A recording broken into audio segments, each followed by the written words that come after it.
Hello friends, എല്ലാവർക്കും നമസ്കാരം. നിങ്ങളെ ഏവരും കാത്തിരിക്കുന്ന നയനയുടെയും ആദർശിന്റെയും ഇന്നത്തെ വിശേഷത്തിലേക്ക് എല്ലാ കൂട്ടുകാർക്കും സ്വാഗതം. എല്ലാവർക്കും നല്ലൊരു ദിവസം ആശംസിച്ചുകൊണ്ട് തന്നെ നമുക്ക് ഇന്നത്തെ സൂപ്പർ ഹിറ്റ് വിശേഷത്തിലേക്ക് കിടക്കാം. അതിനു മുമ്പായിട്ട് ആരെങ്കിലും ഈ ചാനൽ ആദ്യമായിട്ട് കാണുന്നുണ്ടെങ്കിൽ ഒന്ന് സബ്സ്ക്രൈബ് ചെയ്ത് വെച്ചേക്കണം കേട്ടോ. അതിനോടൊപ്പം മാക്സിമം എല്ലാവരും നമ്മുടെ വീഡിയോ ഇഷ്ടപ്പെടുകയാണെങ്കിൽ തീർച്ചയായിട്ടും ഒരു ലൈക്ക് അടിച്ചിട്ട് പോകാവുള്ളേ. അങ്ങനെ തുടങ്ങുമ്പോൾ തന്നെ കാണിക്കുന്നത് നമ്മുടെ നയനയ്ക്ക് അവാർഡ് കൊടുക്കുന്ന ദേവയാനിയാണ്. അങ്ങനെ ദേവയാനി അവാർഡ് കൊടുത്തിട്ട് അതിനുശേഷം നമ്മുടെ നയനയ്ക്കൊരു ഉമ്മയൊക്കെ കൊടുക്കുകയാണ്. ഒരുപാട് സന്തോഷത്തോടു കൂടിയാണ് കേട്ടോ നമ്മുടെ നയനെ അവിടെ നിൽക്കുന്നത്. അതിലുപരി ഈ സീന് കാണുമ്പോൾ നമുക്ക് അതിനും വലിയ സന്തോഷമാണ്. നമ്മളും ഇത്രയും നാൾ കാത്ത് കണ്ണിൽ എണ്ണ ഒഴിച്ച് നോക്കിയിരുന്ന ആ ഒരു സീനാണല്ലോ നമ്മൾ കണ്ടത്. ഏതായാലും ഇതിനൊക്കെ ശേഷം കഴിഞ്ഞിട്ട് നമ്മുടെ ദേവയാനി ഒരു നെക്ലേസ് പ്ലാൻ ചെയ്ത് വെച്ചിരുന്നല്ലോ നമ്മുടെ നയനിക്ക് കൊടുക്കാൻ വേണ്ടി. അതിന്റെ കാര്യം നമ്മുടെ ആൻമേരി എടുത്തിടാണ് കേട്ടോ. അപ്പൊ ആൻമേരി പറഞ്ഞു, ഈ ഒരു അവാർഡ് മാത്രമല്ല, ഒരു നെക്ലേസിന്റെ കാര്യം എന്നോട് ദേവയാനി ആന്റി പറഞ്ഞിരുന്നു. അത് ഞാൻ കറക്റ്റ് സമയത്ത് തന്നെ പണിയിപ്പിച്ച് കൊണ്ടുവന്നിട്ടുണ്ട്. അതാണ് ഇനിയിപ്പോൾ അടുത്തതായിട്ട് കൊടുക്കുന്നതെന്ന് പറയുക. ഏതായാലും ഈ സമയത്ത് നമ്മുടെ ദേവയാനി പറയുകയാണ്, അതെ ദേവയാനി അല്ല സോറി നമ്മുടെ നയന ദേവയാനിയോട് പറയാണ്, അത് പിന്നെ അമ്മയുടെ സ്വഭാവം എന്താണെന്ന് അറിയാൻ വേണ്ടി തന്നെയാ ആ ഒരു സമയത്ത് ഞാൻ ചേച്ചിയോട് ഈ നെക്ലേസ് ഇഷ്ടമാണെന്ന് പറഞ്ഞത് എന്ന് പറഞ്ഞു. അപ്പോഴത്തേക്ക് നമ്മുടെ ദേവയാനി ഒന്നും മിണ്ടുന്നില്ല. ദേവയാനി ആ നെക്ലേസ് എടുത്തിട്ട് കഴുത്തിൽ അങ്ങ് ഇട്ട് കൊടുക്കാണ് കേട്ടോ. ഏതായാലും അപ്പോഴാണ് നമ്മുടെ ദേവയാനി പറയുന്നത്, സത്യമായിട്ടും ഇതിന് ഭംഗിയുണ്ടെന്ന് മോളെ. ഞാൻ ഇപ്പോഴാണ് അറിയുന്നത് ഈ നെക്ലേസിന് ഇത്രയധികം ഭംഗിയുണ്ടെന്ന്. നിന്റെ കഴുത്തെ കിടക്കുമ്പോൾ ഈ നെക്ലേസിന് കുറച്ച് ഭംഗി കൂടുതലാന്ന് പറഞ്ഞു. അപ്പൊ ആൻമേരി പറഞ്ഞു, അതെ മകൻ നമ്മുടെ നയന മേഡത്തിന്റെ കഴുത്തിൽ താലി കെട്ടി. ഇപ്പം അമ്മയാണെങ്കിൽ കഴുത്തിലൊരു മാല ഇട്ട് കൊടുത്തു. ഇനിയിപ്പം ഈ ഒരു ബന്ധം പിരിയാതെ ഇതങ്ങോട്ട് തുടരട്ടെ. അത് മാത്രം പോരാ, അമ്മായിയമ്മ മാത്രം ഈ സംഘടനയിൽ അംഗമായാൽ പോരാ, അതിന്റെ തലപ്പത്ത് മരുമകളും ഈ സംഘടനയിലേക്ക് കടന്നു വരണം. അപ്പോഴത്തേക്ക് നമ്മുടെ ദേവയാനി പറഞ്ഞു, എൻ്റെ മോൾക്ക് എന്ത് സ്ഥാനം കൊടുത്താലും അതിൽ എനിക്ക് സന്തോഷം മാത്രമേ ഉള്ളൂ. അപ്പൊ ദേവയാനിയോട് നമ്മുടെ നയന പറഞ്ഞു, ഹേയ് എനിക്ക് ഈ ഒരു സംഘടനയിൽ ഒരു അംഗം തന്നോ കുഴപ്പമില്ല, പക്ഷേ എനിക്ക് അമ്മയുടെ മുകളിലേക്കുള്ള സ്ഥാനമൊന്നും ഈ സംഘടനക്കാർ തരണ്ട. അമ്മയുടെ താഴെയുള്ള എന്തെങ്കിലും സ്ഥാനം തന്നെ ഞാൻ സ്വീകരിച്ചോളാം എന്ന് പറഞ്ഞപ്പം ഫോട്ടോസ് എടുക്കുന്ന പുള്ളിക്കാരൻ പറഞ്ഞു, എല്ലാവരും ഒന്നിച്ച് നിന്നേ ഞാനൊരു ഫോട്ടോ എടുക്കട്ടെ എന്ന് പറഞ്ഞു. അങ്ങനെ ഫോട്ടോ എടുക്കുകയാണ്. ഫോട്ടോ എടുത്തപ്പോഴത്തേക്ക് നമ്മുടെ ദേവയാനി പറഞ്ഞു, അതെ പിന്നെ എനിക്ക് ആൻമരിയുടെ ഒരു ചെറിയ റിക്വസ്റ്റ് ഉണ്ട്. ഇങ്ങനെ ഒരു നാടകീയ രംഗം ഇവിടെ അരങ്ങേറിയല്ലോ, ഇത് ഒരിക്കലും പുറം ലോകം അറിയാൻ പാടില്ല. അത് വേറൊന്നും കൊണ്ടുമല്ല, അറിയാലോ ഞങ്ങളുടെ കുടുംബത്തിലെ കാര്യങ്ങളൊക്കെ, അതും കൊണ്ട് വേണ്ട, ഇതാരും അറിയണ്ട. ഞാൻ പറഞ്ഞു വന്നത് ഒരു കാരണവശാലും ഇത് ചാനലിലൂടെ ടെലികാസ്റ്റ് ചെയ്യരുത് ആൻമേരിയ. അയ്യോ അതെന്താ മേഡം അങ്ങനെ? അതിനൊരു കാരണമുണ്ട് കേട്ടോ. ഇനിയും എന്നെ പറ്റിച്ചവർ ഒരുപാടുണ്ട്, അറിയാലോ. അതുകൊണ്ട് തന്നെ ഇപ്പോഴൊന്നും ഇത് അറിയണ്ട. എൻ്റെ ജീവന് തുല്യം ഞാൻ സ്നേഹിക്കുന്ന ആദർശും എൻ്റെ ഭർത്താവും അവരൊന്നും അത്ര പെട്ടെന്ന് അമ്മായിയമ്മയും മരുമകളും ഒന്നിച്ചത് ഇപ്പൊ അറിയണ്ട. അങ്ങനെ അറിയാതിരിക്കുന്നത് തന്നെയാണ് നല്ലത്. അപ്പോഴത്തേക്ക് നമ്മുടെ നയനയും പറഞ്ഞു, അങ്ങനെ ഒരു ചിന്ത എനിക്കും ഉണ്ടായിരുന്നു അമ്മേ. ഇപ്പൊ അമ്മായിയമ്മയും മരുമകളും ഒരുപോലെ തന്നെയാണല്ലോ ചിന്തിക്കുന്നത്. ഇനി ഒന്നിച്ചിരുന്ന് ഭക്ഷണം കഴിക്കാൻ വേണം കേട്ടോ. തീർച്ചയായിട്ടും ഒന്നിച്ചിരുന്ന് ഭക്ഷണം കഴിക്കുക തന്നെ ചെയ്യും. ഞങ്ങളുടെ കുടുംബത്തില് ഒരുമിച്ചിരുന്ന് ഭക്ഷണമൊക്കെ കഴിക്കുന്നുണ്ട്, പക്ഷെ അന്യരെ പോലെ ഞാൻ പെരുമാറിയിട്ടുള്ളത്. ഇന്ന് എൻ്റെ അരികിലിരുത്തി ഞാൻ എൻ്റെ മോളുമായിട്ട് ഭക്ഷണം കഴിക്കും, എങ്കിൽ പിന്നെ മോള് ബാ എന്ന് പറഞ്ഞു നമ്മുടെ നയനയെ വിളിച്ചുകൊണ്ട് സ്റ്റേജിൽ നിന്ന് താഴേക്ക് ഇറങ്ങുകയാണ് കേട്ടോ. വലിയ സന്തോഷമാണ്. അപ്പം നമ്മുടെ നയനയും ദേവയാനിയും കൂടി ഇറങ്ങുമ്പോഴത്തേക്കും എല്ലാവരും കൂടി ഇങ്ങനെ കൈകൊട്ടുകയാണ്. ആരവത്തോടു കൂടി ഇങ്ങനെ കൈയൊക്കെ കൊട്ടുന്ന ആ ഒരു സീനാണ് കേട്ടോ. അത് രണ്ട് സൈഡിൽ നിന്നും ആൾക്കാർ കൈകൊട്ടുന്നു. നടുക്കൂടെ നമ്മുടെ നയനയും ദേവയാനിയും കൂടെ ഇറങ്ങി വരുന്ന ആ ഒരു സീൻ ഉണ്ടല്ലോ, അതിമനോഹരമായ ഒരു സീൻ തന്നെയാണ്. ഏതായാലും ഈ സമയത്താണെങ്കിൽ കുറച്ച് ഫോട്ടോസ് ഒക്കെ നമ്മുടെ നന്ദുവിന് കിട്ടിയിട്ടോ. അപ്പൊ നന്ദു ആണെങ്കിൽ ഈ ഫോട്ടോസ് ഒക്കെ കാണുകയാണ്. ഈ ഫോട്ടോസ് നന്ദു കണ്ടുകൊണ്ടിരിക്കുമ്പോൾ അങ്ങോട്ടേക്ക് നമ്മുടെ ഗോവിന്ദൻ വന്നപ്പോഴത്തേക്കും, അച്ഛാ ദേ കണ്ടോ അച്ഛൻ്റെ പുന്നാര മോള് അവാർഡ് പിടിച്ച് നിൽക്കുന്ന ഫോട്ടോ ദേ ഫേമസ് ആയിക്കൊണ്ടിരിക്കുക. അപ്പോഴത്തേക്കും കനക വന്നിട്ട് നോക്കട്ടെ ഇങ്ങ് കാണിച്ചേ. എൻ്റെ പൊന്നു കനക ഞാൻ നോക്കിയിട്ട് നോക്കാന്ന് പറഞ്ഞ് ഗോവിന്ദൻ നോക്കുകയാണ്. ഗോവിന്ദൻ അത് കണ്ടു കഴിഞ്ഞപ്പോൾ ഭയങ്കര സന്തോഷം. അപ്പൊ നമ്മുടെ കനക മേടിച്ചു നോക്കിയപ്പോഴത്തേക്കും നമ്മുടെ നന്ദു പറഞ്ഞു, ചേച്ചി വലിയ താരമായിക്കൊണ്ടിരിക്കുക. ഇനിയെങ്കിലും അമ്മായിയമ്മ മരുമകളെ അംഗീകരിച്ചാൽ മതിയായിരുന്നു. അമ്മായിയമ്മയുടെ സ്വഭാവം എന്താണെന്ന് ചേച്ചിക്ക് ചില സംശയങ്ങളൊക്കെ ഉണ്ട്. അതെന്ത് സംശയം മോളെ? അല്ല, അമ്മായിയമ്മയ്ക്ക് ഉള്ളിലെ നയനേച്ചിയോട് ചെറിയ സ്നേഹം ഉണ്ടോ എന്ന ഒരു സംശയം. അതങ്ങനെ ഇരിക്കട്ടെ മോളെ. അതുകൊണ്ട് നല്ലതല്ലേ, പിന്നെ വേറെ പ്രശ്നമൊന്നുമില്ലല്ലോ. ആദർശ് നയനയെ കമ്പനിയുടെ ചീഫ് ഡിസൈനറായി നിയമിച്ചതുകൊണ്ട് മോളുടെ കഴിവ് തെളിയിക്കാനുള്ള അവസരം കിട്ടി. ഇതൊരു തുടക്കം മാത്രം. ഇനി വെച്ച് കയറും. മോള് അവളുടെ കൂട്ടുകാരി കല്യാണിനെ പോലെ ഇനി ഒരുപാട് കീഴടക്കാനുണ്ട്. അവസാനം ചേച്ചിയുടെ പേരിൽ മൂർത്തി സാർ അറിയപ്പെടുവോ? മൂർത്തി സാറിനെ പോലെ ഒരു വലിയൊരു മനുഷ്യന് അതിന് സന്തോഷം മാത്രമേ കാണത്തുള്ളൂ. പക്ഷെ ആ വീട്ടിലെ മറ്റു ചിലർക്കായിരിക്കും അസൂയ. മോളുടെ അമ്മായിയമ്മ ഉൾപ്പെടെ എല്ലാവർക്കും അസൂയായിരിക്കും. എന്ത് ചെയ്യാനാ? അല്ല മോളെ, നീ ഇത് കണ്ടില്ലേ? നയനമോളുടെ കഴുത്തിലെ പുതിയ മാല കിടക്കുന്നു, നോക്കിക്കേ. അപ്പോഴത്തേക്ക് നമ്മുടെ നന്ദു വന്നു നോക്കിയപ്പം പറഞ്ഞതുപോലെ ശരിയാണല്ലോ, ഒരു അടിപൊളി മാലയാണല്ലോ, അത് ഞാൻ ശ്രദ്ധിച്ചില്ലല്ലോ. ഇത് ഡയമണ്ട് ആയിരിക്കുമോ? ഡയമണ്ട് ഒന്നും ആയിരിക്കത്തില്ല. ഇതുപോലെ ഉള്ള ഒരു അവാർഡിന് ഡയമണ്ട് ഒക്കെ കൊടുക്കുവോ? കണ്ടിട്ട് ഡയമണ്ട് തന്നെയാണെന്നാ ഗോവിന്ദേട്ടാ തോന്നുന്നത്. ഡയമണ്ടിന്റെ ആ തിളക്കമുണ്ട്. അപ്പോഴത്തേക്കും നമ്മുടെ നന്ദു പറഞ്ഞു, ഇത് ഫംഗ്ഷൻ കഴിഞ്ഞപ്പോൾ എടുത്തതാ ചേച്ചി, ഒറ്റയ്ക്ക് നിന്നെടുത്ത ഫോട്ടോയാ. നമുക്ക് കുറച്ച് കഴിയുമ്പോൾ വിളിച്ചു നോക്കാം, ഇപ്പൊ തിരക്കായിരിക്കും, അപ്പൊ നമ്മുടെ സംശയമൊക്കെ മാറൂലോ. എന്തായാലും ഒരു ചെലവ് ചെയ്യിക്കണം. ഇപ്പൊ ഇഷ്ടംപോലെ പൈസ കയ്യിലുണ്ടല്ലോ. അത് കയ്യിലിരുന്നോട്ടെ മോളെ, വെറുതെ എന്തിനാ ചെലവാക്കുന്നത്? അതിന്റെ ഒന്നും കാര്യമില്ല. ഞാൻ ചെലവാക്കണ്ടെന്ന് പറഞ്ഞാലും ചേച്ചി എന്തായാലും ചെലവ് ചെയ്യും. അതിനി അച്ഛൻ തടസ്സപ്പെടുത്താതൊന്നും നോക്കണ്ട കേട്ടോ. എന്റെ ചേച്ചിയല്ലേ ചെലവ് ചെയ്യുന്നത്, പിന്നെ അച്ഛൻ എന്താ പ്രശ്നം എന്നിങ്ങനെ പറഞ്ഞപ്പോഴത്തേക്കും നമ്മുടെ ഗോവിന്ദൻ നിന്ന് ചിരിക്കാണ്. അപ്പൊ നന്ദു അങ്ങോട്ട് പോയി കേട്ടോ. കനകയ്ക്കും ഗോവിന്ദനും ഇതിൽ കൂടുതൽ എന്താണ് സന്തോഷം അല്ലേ? ഒരു മകൾ ഇത്രയൊക്കെ ലോകപ്രസക്തി നേടുമ്പോൾ സന്തോഷിക്കാതെ ഇരിക്കുമോ? ഏതായാലും ഈ സീൻ കഴിഞ്ഞ് പിന്നെ കാണിക്കുന്ന സീൻ എന്ന് പറഞ്ഞിട്ടുണ്ടെങ്കിൽ നമ്മുടെ ദേവയാനിയും നയനയും കൂടെ മറ്റേ എന്താ പറയാ കൂൾ ഡ്രിങ്ക്സ് ആണെന്ന് തോന്നുന്നു, എന്തോ കുടിച്ചോണ്ടിരിക്കുകയാണ് രണ്ടുപേരും കൂടെ. അപ്പൊ ഭയങ്കര സന്തോഷത്തിലാണുള്ളത്. അപ്പൊ നമ്മുടെ ദേവയാനി പറഞ്ഞു, മോളെന്താ ചിരിക്കുന്നത്? അല്ലമ്മേ, ഞാൻ കഴിഞ്ഞ കാര്യങ്ങളൊക്കെ ഓർത്ത് ചിരിച്ചു പോയതാ. കഴിഞ്ഞ കാര്യങ്ങൾ എന്ന് വെച്ചാല് അത് അത്രയ്ക്ക് കോമഡിയായ കാര്യങ്ങളാണോ മോൾ ഇങ്ങനെ ചിരിക്കാനായിട്ട്? കോമഡി ആണോ എന്ന് ചോദിച്ചാല് കോമഡി മാത്രമല്ല, ട്രാജഡി ഉണ്ട്. എങ്കിലും ഓർക്കുമ്പോ സത്യത്തിലേ എനിക്ക് ചിരിയാ അമ്മ വരുന്നത്. ചിരിയും അതിനിടയിൽ ചെറിയ സങ്കടമൊക്കെ ഉണ്ട്. സത്യം പറഞ്ഞാലേ മോളെ എനിക്ക് വേണ്ടി ചെയ്ത ത്യാഗം അറിഞ്ഞതിന് ശേഷം എനിക്കൊന്ന് ചേർത്ത് പിടിക്കാൻ പറ്റിയിട്ടില്ല മോളെ. പിന്നെ അങ്ങനെ ചെയ്യുമ്പോൾ മറ്റുള്ളവരുടെ മുമ്പിൽ ചൂളി വിളറി വെളുത്ത് നിൽക്കേണ്ടി വരുമല്ലോ. അതുപോലെയാണല്ലോ ഞാൻ മോളെ വെറുത്തത്. ആ വെറുപ്പ് നന്നായി ഇപ്പൊ തോന്നുന്നില്ലേ? വെറുപ്പിന്റെ ആഴം കൂടും തോറും സ്നേഹം അതിന്റെ ഇരട്ടിയാകും. അത് ശരിയാ മോളെ, മോള് പറഞ്ഞ കറക്റ്റായ കാര്യമാണ്. അത് ഞാൻ അനുഭവിച്ച് അറിഞ്ഞു. അതുകൊണ്ട് അതിനെക്കുറിച്ച് എനിക്ക് പറയാനൊന്നുമില്ല. അല്ല, മോള് അവാർഡ് മേടിക്കുന്ന ചാനൽ വരണ്ടെന്നൊക്കെ ഞാൻ പറഞ്ഞില്ലേ? പക്ഷെ അങ്ങനെ വന്നില്ലെങ്കിൽ എല്ലാവർക്കും സംശയം തോന്നൂലേ? പ്രത്യേകിച്ച് ആൻമരി ചാനലിലുള്ളപ്പം അത് ഇടാത്തത് എന്താണെന്ന് ഓർക്കൂലേ? അല്ല, അമ്മ വേണ്ടെന്ന് പറഞ്ഞില്ലേ? എന്തായാലും മോള് അവാർഡ് ഫംഗ്ഷനിൽ പങ്കെടുത്തത് എല്ലാവർക്കും അറിയാവുന്ന കാര്യമാണ്. അതുപോലെ ഞാൻ അവിടെ വന്നിട്ടുള്ളത് അറിയാം, ബാക്കി കാര്യങ്ങളൊന്നും അറിയത്തില്ല എങ്കിലും. അതുകൊണ്ട് ഞാനൊരു കാര്യം പറയട്ടെ, ചാനലില് നമ്മുടെ ഈ നടന്ന സംഭവങ്ങളൊന്നും കാണിച്ചില്ല എങ്കിലും ബാക്കി കാര്യങ്ങളൊക്കെ പത്രത്തിലൊക്കെ വരും. മൊമെന്റോ പിടിച്ചു നിൽക്കുന്ന ആ ഒരു ഫോട്ടോ കൊടുത്തോട്ടെ ചാനലില്, പ്രശ്നമില്ല. അല്ല, അത് വേണോ അമ്മേ? അത് വേണം. അതിനിപ്പോ എന്താ പ്രശ്നം? അത് കൊടുക്കാൻ ഏതായാലും ഞാൻ ആൻമേരി വിളിച്ച് കൊടുക്കാൻ പറയാം. അല്ല, അമ്മയുടെ മോൻ ബുദ്ധിമാനെ, വെറുതെ സംശയത്തിനൊന്നും ഇടം കൊടുക്കണ്ട. അവനെങ്ങനെ സംശയിക്കത്തൊന്നുമില്ല മോളെ. എന്ന് വെച്ചാൽ അതുപോലെ ഗംഭീര അഭിനയമല്ലേ ഞാൻ കാഴ്ചവെക്കുന്നത്. നല്ല അഭിനയമാ. അതുകൊണ്ടാണല്ലോ ഞാൻ കൈയോടെ പിടികൂടിയത്. അത് പിന്നെ മോൾക്ക് കുറച്ച് ബുദ്ധി ഉള്ളത് കൊണ്ട് കൈ പിടികൂടി, അതല്ലേ വാസ്തവം. ഇനിയിപ്പൊ അങ്ങനെ പറഞ്ഞാൽ മതിയല്ലോ. അല്ല, മോക്കിനി എന്തെങ്കിലും വേണോ? എന്തെങ്കിലും വേണമെങ്കിൽ പറ. എനിക്കൊന്നും വേണ്ട അമ്മേ. അല്ല, എന്തെങ്കിലും വേണമെങ്കിൽ പറ, നമുക്ക് ഒന്നിച്ചിരുന്ന് എന്തെങ്കിലും കഴിച്ചാലോ? അല്ലെങ്കിൽ തന്നെ ഇപ്പൊ വീട്ടിൽ പോയിട്ട് എന്തെടുക്കാനാ? നമുക്കൊരു കാര്യം ചെയ്യാം, എന്തെങ്കിലും കഴിക്കാം. അല്ല, ആദർശേട്ടൻ ഇപ്പൊ ഞാൻ അവാർഡ് കിട്ടി ചെല്ലുന്നത് കാത്തിരിക്കായിരിക്കില്ലേ? സത്യം പറഞ്ഞാലേ അവൻ വരാതിരുന്നത് നന്നായി. അവൻ വന്നു കഴിഞ്ഞായിരുന്നെങ്കിൽ ഇതൊക്കെ നടക്കുമായിരുന്നോ? അതിന് വനിതകളുടെ പ്രോഗ്രാമില് എങ്ങനെ ആദർശേട്ടൻ പങ്കെടുക്കാനമ്മേ? അത് ശരിയാ. ഏതായാലും അതുകൊണ്ട് തന്നെ ഞാൻ ഈ ഒരു പ്രോഗ്രാമിന് തന്നെ മോൾക്ക് അവാർഡ് തരണമെന്ന് വെച്ചത്. മോളെ വെറുക്കുന്ന ഒരുപാട് പേര് വീട്ടിലുണ്ട്.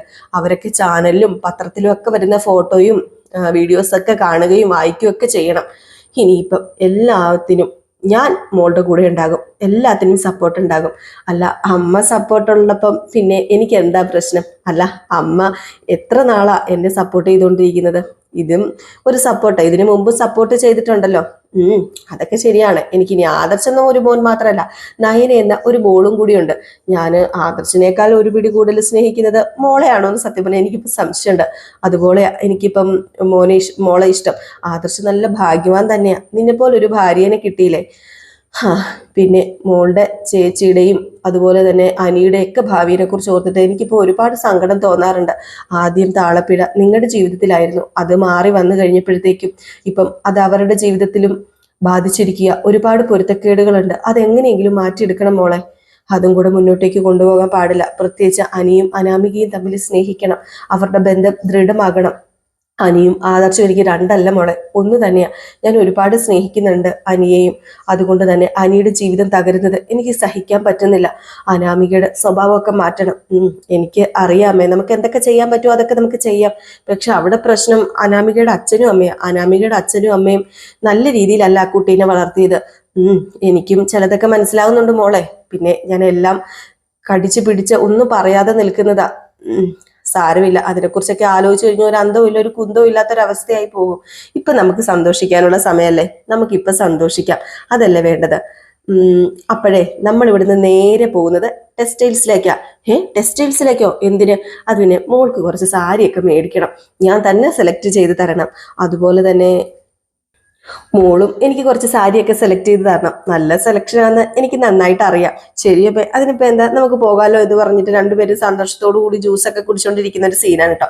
പിന്നെ കാണിക്കുന്ന സീൻ എന്ന് പറഞ്ഞാല് ടെക്സ്റ്റൈൽസിൽ നിൽക്കുന്ന നമ്മുടെ നയനയും ദേവയാനിയാണ്. അങ്ങനെ ഓരോ സാരിയൊക്കെ എടുത്ത് വെച്ചിട്ട് ഇതെങ്ങനെയുണ്ടെന്നൊക്കെ ചോദിക്കുക. അപ്പം ഇത് സൂപ്പറാന്ന് പറഞ്ഞപ്പോഴത്തേക്കും ദേവയാനി അല്ല നയന പറഞ്ഞു, അതെ ആരെങ്കിലും കണ്ട പ്രശ്നമാവൂലേ? ആരും കാണില്ല, അതുകൊണ്ടല്ലേ ഉള്ളിലേക്കുള്ള ഈ ഒരു കടയിലേക്ക് വന്നത്. നമ്മുടെ വീട്ടിൽ നിന്ന് ആരൊക്കെ ഏതൊക്കെ കടയിലേക്ക് പോകുന്നു എനിക്ക് നന്നായിട്ട് അറിയാം. മോൾ ഇത് നോക്കി ഇഷ്ടപ്പെട്ടോന്ന്. അത് പിന്നെ ഇഷ്ടപ്പെട്ടെങ്കിൽ പിന്നെ എനിക്ക് എതിരെ അഭിപ്രായമൊന്നുമില്ല. അമ്മയ്ക്ക് ഇഷ്ടപ്പെട്ടോ? എനിക്ക് ഇഷ്ടപ്പെട്ടു. എങ്കിൽ പിന്നെ ഇത് പാക്ക് ചെയ്യും. അതെ അമ്മേ, എനിക്ക് മാത്രം എടുത്താൽ മതിയോ? അമ്മയ്ക്ക് വേണ്ടേ? എങ്കിൽ പിന്നെ മോളൊരു കാര്യം ചെയ്യേ, എനിക്കും കൂടി സെലക്ട് ചെയ്തതാ. അങ്ങനെ നമ്മുടെ നയന ദേവയാനിക്കും സെലക്ട് ചെയ്ത് കൊടുക്കുകയാണ്. ഏതായാലും നയന എടുക്കുന്നതാണല്ലോ, ദേവയാനിക്ക് ഇഷ്ടപ്പെടാതിരിക്കത്തില്ലല്ലോ. അങ്ങനെ നയന ഓരോ സാരിയൊക്കെ എടുത്ത് മാറിയും തിരിഞ്ഞും മറിച്ചും തിരിച്ചും ഒക്കെ വെച്ച് കൊടുക്കുക. എന്നിട്ട് പറഞ്ഞു, ഒരു വൈറ്റ് സാരി എടുത്തിട്ട് പറഞ്ഞു, അതെ ഈ സാരി എങ്ങനെയുണ്ട്, കൊള്ളാമോ? അങ്ങനെ ഒരു ചോദ്യം എന്തിനാ, നീ സെലക്ട് ചെയ്തതല്ലേ, അതുകൊണ്ട് ഇതുകൂടെ പാക്ക് ചെയ്തു എന്ന് പറഞ്ഞ് അവരുടെ കൈ കൊടുക്കുകയാണ് കേട്ടോ. അങ്ങനെ ആ ഒരു ടെക്സ്റ്റൈൽസിലെ ആ ഒരു സാരി എടുക്കലൊക്കെ കഴിഞ്ഞിട്ട് നേരെ പിന്നെ അവരവിടെ നിന്ന് ഇറങ്ങി പോവാണ് കേട്ടോ. ഈ സമയമാട്ടോ നമ്മുടെ അനന്തപുരി തറവാട്ടിൽ എല്ലാവരും കൂടെ ആ ഒരു വാർത്ത കേൾക്കുന്നത്. വേറൊന്നുമല്ല, ആൻമരിയുടെ ചാനലില് നമ്മുടെ നയനയെ കുറിച്ചുള്ള വാർത്ത. അപ്പോഴത്തേക്ക് നവ്യ അതവിടെ ഇരുന്ന് കാണും. അപ്പൊ എല്ലാവരും വരുന്നത് കണ്ടപ്പോഴത്തേക്ക് നവ്യ പറഞ്ഞു, ബാ എല്ലാവരും വന്ന് ഇവിടെ ഇരുന്ന് കാണാൻ പറഞ്ഞു. അപ്പം നമ്മുടെ ജാനകിയും ജലജയും അനാമികയും ഉണ്ട്. അങ്ങനെ നമ്മുടെ നവ്യ ഇത് കണ്ടിട്ട് നയനയുടെ ഫോട്ടോ ഒക്കെ കണ്ടിട്ട് ഉമ്മ എന്നൊക്കെ പറഞ്ഞ് വളരെയധികം ഓവർ ആക്ടിങ്ങിൽ അവിടെ ഇരിക്കുകയാണ് കേട്ടോ. കാരണം വേറൊന്നുമല്ല, നമ്മുടെ അനാമികയും ജലജയും ജാനകിയൊക്കെ കാണാൻ വേണ്ടിയാണ്. അപ്പോഴത്തേക്കും നവ്യ പറഞ്ഞു, അല്ല ഒരാൾ ഇവിടുന്ന് ഫംഗ്ഷന് പോയിട്ട് കാണുന്നില്ലല്ലോ, അല്ല ഈ കൂട്ടത്തിലൊന്നും ഇല്ലല്ലോ എന്ന് പറഞ്ഞപ്പോഴത്തേക്കും ജലജ പറഞ്ഞു, അല്ലെങ്കിലും ഹേടത്തി ആ ഫംഗ്ഷന് പോയാലും അവളുടെ മുമ്പിൽ ചെന്ന് പെടത്തില്ല. അല്ല ഇനിയിപ്പം ദേവയാനി, അതായത് എൻ്റെ അമ്മായി ഇല്ലെങ്കിലും ആ നിൽക്കുന്നത് എൻ്റെ അനിയത്തിയല്ലേ, അപ്പം എനിക്കിത് ഇവിടെ ഇരുന്ന് കാണാമല്ലോ. ഇതുപോലെ ആർക്കെങ്കിലും ഈ കുടുംബത്തിൽ ഒരു അവാർഡ് കിട്ടിയിട്ടുണ്ടോ? എൻ്റെ അനിയത്തി വേണ്ടി വന്നില്ലേ ഈ വീട്ടിലൊരു അവാർഡ് മേടിക്കാനായിട്ട്. കാണുമ്പോൾ തന്നെ ഒരു പ്രത്യേക സുഖ. അല്ല നിങ്ങൾ കാണുന്നില്ലേ, വന്നിരിക്കെ കാണാ എന്നൊക്കെ പറയാണ്. അപ്പോഴത്തേക്കാണെങ്കിൽ അനാമിക പിന്നെ ഇത് കണ്ടേച്ചാലും കൂടെ മതിയല്ലോ എന്ന് പറഞ്ഞിട്ട് ദേഷ്യം വന്നിട്ട് അങ്ങ് പോവുകയാണ്. അപ്പൊ അനാമികയുടെ പുറകെ ജാനകിയും ജലജയും അങ്ങ് പോകും കേട്ടോ. നവ്യ മാത്രമാണ് ഈ ഒരു സീനൊക്കെ ഇരുന്ന് കാണുന്നത്. ഏതായാലും ഈ സമയം നമ്മുടെ ആദർശം അവിടെ ഇരുന്ന് എന്താ പറയാ ഓഫീസിലിരുന്ന് ഈ ഒരു വാർത്ത ഫോണിലൂടെ കാണുകയാണ്. അപ്പൊ ഇതൊക്കെ കണ്ടു കഴിയുമ്പോഴത്തേക്കും ഒരുപാട് സന്തോഷം നമ്മുടെ ആദർശിനും തോന്നുക. ഈ സമയത്ത് വീണ്ടും അനന്തപുരി തറവാട് കാണിക്കാണ് കേട്ടോ. അപ്പൊ ഈ അനന്തപുരി തറവാട്ടില് വീണ്ടും വേറെ ഒന്നുമല്ല നടക്കുന്നത്. നമ്മുടെ അനാമികയ്ക്ക് ഒരു സമാധാനവും കിട്ടുന്നില്ല. അപ്പൊ ചെവിയൊക്കെ പൊത്തിപ്പിടിച്ചു മടുത്തു. അപ്പൊ ഇത് തന്നെ വീണ്ടും കേൾക്കാനുള്ള വാർത്ത. അത്യാവശ്യം വന്നിട്ട് വന്ന് TV അങ്ങ് നിർത്തി വെച്ചു. അപ്പോഴത്തേക്കും നവ്യ വെച്ച്, നീ എന്ത് പണിയായി കാണിച്ചത്? ഇതെന്റെ അനിയത്തിയുടെ ഫംഗ്ഷനാ, നിനക്ക് താല്പര്യം ഇല്ലെങ്കിലേ അത് കാണാൻ താല്പര്യമുള്ള ഒരുപാട് പെൺകുട്ടികളും അമ്മമാരും ഒക്കെ ഉണ്ട്. നിനക്ക് കാണാൻ താല്പര്യം ഇല്ലെങ്കിൽ നീ പൊക്കോ. സ്ത്രീകളുടെ അഭിമാനമായിട്ട് മാറിയിരിക്കുക എൻ്റെ അനിയത്തി. അവളുടെ പേര് പറഞ്ഞ് നീ വലിയ ആളാകാനൊന്നും നോക്കണ്ട. നിനക്ക് അവളുടെ ബാലായിട്ട് നടക്കാനല്ലാതെ എന്തെങ്കിലും കഴിവുണ്ടോ എന്നിങ്ങനെ നമ്മുടെ ജലജ ചോദിച്ചു. അപ്പോഴത്തേക്ക് നമ്മുടെ നവ്യ ഒന്നും മിണ്ടാതെ നിൽക്കാണ് കേട്ടോ. അപ്പൊ ജലജ പറഞ്ഞു, അവള് 10 കാശെങ്കിലും ഉണ്ടാക്കുന്നുണ്ട്, നിന്നെ കൊണ്ട് നിന്റെ അമ്മയ്ക്ക് എന്തെങ്കിലും പ്രയോജനം ഉണ്ടോ? നിങ്ങളുടെ മോനെ എന്നെപ്പോലൊരു ഭാര്യ തന്നെ ധാരാളമാണ്. അതുപോലെ തന്നെ എൻ്റെ അമ്മായിയമ്മയാകാനുള്ള യോഗ്യത നിങ്ങൾക്ക് നിങ്ങൾക്കുണ്ടോ എന്ന് എനിക്കറിയില്ല. ഏതായാലും എൻ്റെ അമ്മായിയമ്മയാണല്ലോ നിങ്ങൾ. ഇനിയിപ്പം ഇതൊന്നും കാണിച്ച് എന്നെ കൊച്ചാക്കാൻ നോക്കണ്ട. ഞാനൊട്ട് കൊച്ചാകത്തുമില്ല. അതുമല്ല, എൻ്റെ അനിയത്തിക്ക് ഇങ്ങനെ ഒരു ഫംഗ്ഷനിൽ പങ്കെടുക്കുകയും അവാർഡ് കിട്ടുകയും ചെയ്ത് എനിക്ക് അഭിമാനം മാത്രമേ ഉള്ളൂ. അതിൻ്റെ വാലായിട്ട് നിൽക്കുന്നതിന് എനിക്ക് ഒരു പ്രശ്നമില്ല എന്നിങ്ങനെ പറയുകയാണ്. ഇത് കേട്ട് കഴിയുമ്പോഴത്തേക്കും നമ്മുടെ ജലജയ്ക്ക് ദേഷ്യം വരികയാണ് കേട്ടോ. അപ്പോഴത്തേക്കും നമ്മുടെ നവ്യ പറഞ്ഞു, ദേ ഞാനും നയനയും വന്നപ്പോൾ നിങ്ങൾ ഉൾപ്പെടെ ഇവിടെ പലരും മുഖം തിരിച്ചതാ. എന്നാലേ ഇന്ന് മൂർത്തീസ് ജ്വല്ലറിക്കൊപ്പം തലയെടുപ്പുണ്ട് നയന എന്നുള്ള പേരിന്. അറിയാലോ, നിങ്ങൾ എന്തൊക്കെ പറഞ്ഞാലും അതിനൊരു മാറ്റവും ഇല്ലല്ലോ. അപ്പൊ പിന്നെ അഹങ്കരിക്കാം, എനിക്കും എൻ്റെ അനിയത്തിക്കും അഹങ്കരിക്കാം. പിന്നെ നയന കളക്ഷൻസ് എന്നുള്ള പേര് പോലും ഇപ്പം സ്ത്രീകൾക്കിടയിൽ നിറഞ്ഞു നിൽക്കുക, ഏതൊരു സ്ത്രീയെ ആകർഷിക്കുക. അതൊക്കെ കണ്ട് അസൂയപ്പെടാനും വിമർശിക്കാനും അല്ലാതെ നിങ്ങൾക്കൊന്നും നയനയുടെ മുന്നിലേക്ക് പോകാൻ പോലും പറ്റത്തില്ല. അവളുടെ ഒരു ഒപ്പിന് വേണ്ടി ഉണ്ടല്ലോ, ഒരു ഓട്ടോഗ്രാഫിന് വേണ്ടി ക്യൂ നിൽക്കുക. ഇവൾക്കുൾപ്പെടെ ഉണ്ടല്ലോ കുശുമ്പു, അസൂയ. അപ്പോഴത്തേക്കുമാണ് നമ്മുടെ ജാനകി പറഞ്ഞത്, എൻ്റെ മരുമകളെ വിട്, ദേ എൻ്റെ മോള് നിന്നെ പോലെ ഒന്നും അല്ല കയറി വന്നത്. അയ്യോ സമ്മതിച്ചു, ഇവള് 8-10 പൊന്നുമായിട്ടായിരുന്നു ഈ വീട്ടിലേക്ക് കയറി വന്നത്. അതിന് യാതൊരു ഇതുമില്ല. പക്ഷേ ഇവളുടെ മനസ്സിനകത്ത് ദുഷിച്ച ചിന്തകളും ഉണ്ട്. ആ സ്വർണത്തിന്റെ കൂടെ ആ ദുഷിച്ച ചിന്തയായിട്ട് ഇവൾ ഇങ്ങോട്ടേക്ക് കയറിയത്. അയ്യോ എടി, നീ കൂടുതൽ സംസാരിക്കരുത്. ദേ നീ വേറെ എന്ത് വേണമെങ്കിലും പറഞ്ഞു, അനാമിക മോളെ കുറിച്ച് ഒന്നും സംസാരിക്കരുത്. ഓ, ഇവളെ കുറിച്ചേ ഒന്നും ഇടുന്നില്ല. ഇവളെ കുറിച്ച് കൂടുതൽ സംസാരിച്ചു കഴിഞ്ഞാൽ ഈ നിൽക്കുന്ന ഇവളുടെ അമ്മായിയമ്മ പോലും കർണത്തടിക്കും. അതാണ് ഇവളുടെ യോഗ്യത എന്ന് പറയുന്നത്. ദേ വെറുതെ ഓരോന്ന് പറയാതെ മോളുടെ ഭാഗത്ത് എന്തെങ്കിലും തെറ്റുണ്ടെങ്കിൽ അത് തുറന്ന് പറയടി. അത് നീ ആദ്യം തുറന്നു പറ, അല്ലാതെ മോളുടെ കുറ്റം ഓരോന്ന് വിളിച്ച് പറയരുത് ജയിക്കാൻ വേണ്ടി. അപ്പം ജലജ പറഞ്ഞു, ദേ ഇവളുടെ അനീതി ഉണ്ടല്ലോ ഇപ്പോഴും അനിയെ മോഹിച്ചോണ്ട് നടക്കുക. അത് കിട്ടാത്തതിന്റെ സൂക്കേടാ ഇവക്കും ഇവളുടെ അനിയത്തിമാർക്കൊക്കെ. അത് പിന്നെ വേറൊരു കാര്യമുണ്ട്. ഈ നിൽക്കുന്ന അനാമികയ്ക്ക് ഒരു തെറ്റുണ്ട്. അനാമിക മോള് ഒരു തെറ്റ് ചെയ്യുന്നുണ്ട്. നിന്റെ അനിയത്തി ഉണ്ടല്ലോ, അവളെ ഈ വീട്ടിൽ കേറ്റണില്ല. കാരണമുണ്ട്. അത് തെറ്റൊന്നുമല്ല. നിന്റെ അനിയത്തിയും ഇവിടുത്തെ അനിയും തമ്മിലുള്ള കണക്ഷൻ അത് തന്നെയാ. എടി അനിയെ വശീകരിച്ചു വെച്ചിരിക്കുകയല്ലേ എടി നിന്റെ അനിയത്തി.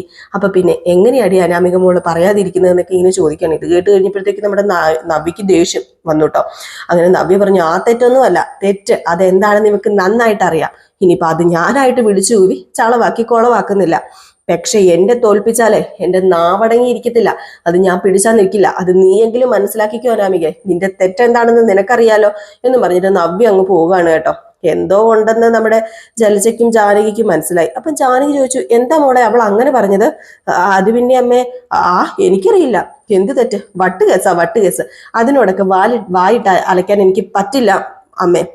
അതാ നല്ലത്. എന്തിനാ വെറുതെ മോള് വായിട്ട് അലയ്ക്കുന്നത്? അല്ല ജാനകി, അവള് അവാർഡ് മേടിക്കുമ്പം ഏടത്തി അവിടെ ഉണ്ടായിരുന്നെങ്കിൽ ഏടത്തി അത് എങ്ങനെ കണ്ടോണ്ട് നിൽക്കുന്ന ഞാൻ ആലോചിക്കുന്നത്. അതും ശരിയാ. അപ്പൊ അനാമിക പറഞ്ഞു, ഈ പോയവളെക്കാളും പ്രശ്നക്കാരി അവള് നയന. വല്യമ്മനെ അവാർഡ് ഫംഗ്ഷനിൽ പങ്കെടുപ്പിക്കാൻ വേണ്ടി എന്തൊക്കെ നാടകമാ അവള് കളിച്ചത്. ആ ദേഷ്യമൊക്കെ ഏടത്തിയുടെ മനസ്സിലുണ്ട് മോളെ. അതുകൊണ്ട് അതനുസരിച്ച് നിൽക്കത്തുള്ളൂ. ഏതായാലും നമ്മൾ ആ ദേഷ്യം ആളി കത്തിക്കണം. അതാ വേണ്ടത്. ഏടത്തി വിചാരിച്ചാലേ നയനയെ തോൽപ്പിക്കാൻ പറ്റത്തുള്ളൂ. നയനയും നവ്യയും ഈ വീട്ടിൽ നിന്ന് പുറത്തു പോകത്തുള്ളൂ. അപ്പൊ അതുകൊണ്ട് തന്നെ നമ്മൾ ഏടത്തിനെ എരിവ് കയറ്റണം. ഏടത്തിനെ എരിവ് കയറ്റി ഇവൾമാരെ പുറത്താക്കണം. അത് ശരിയാ, ഇവൾമാരെ പുറത്താക്കുക തന്നെ വേണം. അല്ലാതെ നമുക്കിവിടെ ജീവിക്കാൻ പറ്റില്ല എന്ന് അനാമിക പറയുകയും ചെയ്യാണ് കേട്ടോ. ഈ സീൻ കഴിഞ്ഞ് പിന്നെ കാണിക്കുന്ന സീൻ എന്ന് പറഞ്ഞാല് നമ്മുടെ നവ്യയും ദേവയാനിയും കൂടെ പോകുമ്പോഴത്തേക്കും ആദർശ് ഫോൺ വിളിക്കാണ് കേട്ടോ. അങ്ങനെ അവാർഡ് ചോദിച്ചു. അതെ, അവാർഡ് മേടിച്ച് കഴിഞ്ഞപ്പോ ഞങ്ങളെയൊക്കെ മറന്നോ? അങ്ങനെ എൻ്റെ ആദർശേട്ടനെ മറക്കാൻ പറ്റുമോ? അതെ, ഇങ്ങോട്ട് വരേണ്ട ആളെ ഇതുവരെ കണ്ടില്ലല്ലോ. അത് പിന്നെ ഇവിടെ ഒരു ചെറിയ പാർട്ടി ഉണ്ട് ആദർശേട്ടാ, അതിൽ പങ്കെടുത്തോണ്ടിരിക്കുക. അതിൽ പങ്കെടുക്കാതെ ഞാൻ എങ്ങനെയാ വരുന്നത്? ഓഹോ, എന്നിട്ട് അവിടെ ശബ്ദമൊന്നും കേൾക്കുന്നില്ലല്ലോ. അത് പിന്നെ എല്ലാവരും കൂവിക്കൊണ്ടാണോ ആദർശേട്ടാ പാർട്ടി നടത്തുന്നത്? സൈലന്റ് ആയിട്ടല്ലേ? അല്ല അമ്മ എവിടെ? അമ്മ എവിടെയാണെന്ന് അറിയില്ല. ഫംഗ്ഷൻ നടന്നപ്പം സദസ്സിലിരിക്കുന്ന ഞാൻ കണ്ടായിരുന്നു, അല്ലാതെ ഞാൻ ശ്രദ്ധിച്ചില്ല. ഞാൻ അവാർഡ് മേടിച്ച ശേഷം ഞാൻ കണ്ടതേ ഇല്ല അമ്മേനെ. അപ്പോഴത്തേക്ക് നമ്മുടെ ദേവയാനി അടുത്തിരുന്ന് എന്നൊക്കെ പറയുന്നുണ്ട് കേട്ടോ. ഇങ്ങനെ ഓരോ കാട്ടായങ്ങളൊക്കെ ഇങ്ങനെ കാണിക്കാം. അപ്പൊ നമ്മുടെ ആദർശ് പറഞ്ഞു, നീ അവാർഡ് മേടിക്കണം എന്ന് മാത്രമേ അമ്മയ്ക്കുണ്ടായിരുന്നുള്ളൂ. അവാർഡ് മേടിച്ചു കഴിഞ്ഞപ്പോഴത്തേക്കും ഏതായാലും അമ്മയുടെ ടെൻഷൻ മാറിക്കാണും. ഏതായാലും അമ്മയ്ക്ക് തലകുനിക്കായിട്ട് വന്നില്ലല്ലോ നിന്റെ മുമ്പിൽ. അതൊക്കെ പോട്ടെ, അമ്മ ഇതുവരെ വീട്ടിലെത്തിയിട്ടില്ല, അത് ഉറപ്പാ. അല്ല, അമ്മ പിന്നെ എവിടെ പോയതായിരിക്കും? അറിയില്ല എവിടെ പോയതാണെന്ന്. ദേഷ്യം കാരണം എവിടെയെങ്കിലും ചിലപ്പോൾ മാറി നിൽക്കായിരിക്കും. ദേഷ്യമൊക്കെ തീർന്നു കഴിയുമ്പോഴത്തേക്കും അമ്മ വീട്ടിലേക്ക് വരും. അല്ല, അമ്മ എങ്ങനെയാ? അമ്മ എന്തിനാ ദേഷ്യപ്പെടുന്നത്? അങ്ങനെ ഒരു ദേഷ്യം എന്തിനാ? എന്താണെന്നൊന്നും അറിയത്തില്ല. നീ അവാർഡ് മേടിക്കുന്ന ഒരു ഫംഗ്ഷന് വന്ന് ഇരിക്കേണ്ടി വന്നില്ലേ അമ്മയ്ക്ക്? ആരുടെ മുന്നിൽ തല കുനിച്ചില്ലെങ്കിലും അത് അമ്മേനെ സംബന്ധിച്ചിടത്തോളം ഒരു തോൽവി തന്നെയാണല്ലോ. അതുകൊണ്ട് വീട്ടിലുള്ളവരെ ഫേസ് ചെയ്യാനേ അമ്മയ്ക്ക് ചെറിയൊരു മടി ഉണ്ടായിരിക്കും. അതുകൊണ്ടാ അമ്മ ഇത്രയും സമയമായിട്ടും വീട്ടിലെത്താത്തത്. അങ്ങനെ ആയിരിക്കും അല്ലേ? ആ, എന്നാ പിന്നെ അതേ ആയിരിക്കും എന്ന് നമ്മുടെ ദേവയാനിനെ നോക്കിയിട്ട് ഇങ്ങനെ നയന പറയാം. അപ്പൊ ആദർശ് പറഞ്ഞു, അതെ എങ്കിൽ പിന്നെ നീ പെട്ടെന്ന് ഇങ്ങ് വന്നേ, അവാർഡ് മേടിച്ച് വരുന്ന ഭാര്യനെ കാണാൻ എനിക്ക് തിടുക്കായി. എങ്കിൽ പിന്നെ ശരി ആദർശേട്ടാ, ഞാൻ ഉടനെ വരാം, ഫോൺ കട്ട് ചെയ്തോന്ന് പറഞ്ഞ് ഫോൺ കട്ട് ചെയ്യാണ്. അപ്പോഴത്തേക്ക് നമ്മുടെ നയന പറയാ, അതെ പെട്ടെന്ന് ചെല്ലണമെന്നാ ആദർശേട്ടൻ പറഞ്ഞത്. ഇനി ചെന്നില്ലെങ്കിൽ അവന് സംശയം തോന്നൂലേ മോളെ എന്നിങ്ങനെ പറയാണ് കേട്ടോ. ഏതായാലും ഈ സമയത്ത് നമ്മുടെ ആദർശന് എന്തൊക്കെയോ ചെറിയ സംശയം തോന്നുന്നുണ്ട്. അപ്പൊ ആദർശ് ഇങ്ങനെ എന്തൊക്കെയോ ആലോചിച്ചുകൊണ്ട് നിൽക്കുന്നത് കാണിച്ചിട്ടാണ് ഇന്നത്തെ വിശേഷം അവസാനിക്കുന്നത്. എല്ലാവരും കാത്തിരിക്കും അടുത്ത വിശേഷത്തിനായിട്ട്. അടുത്ത വിശേഷവുമായിട്ട് വരുന്നവരെല്ലാവർക്കും ടാറ്റാ ബൈ ബൈ.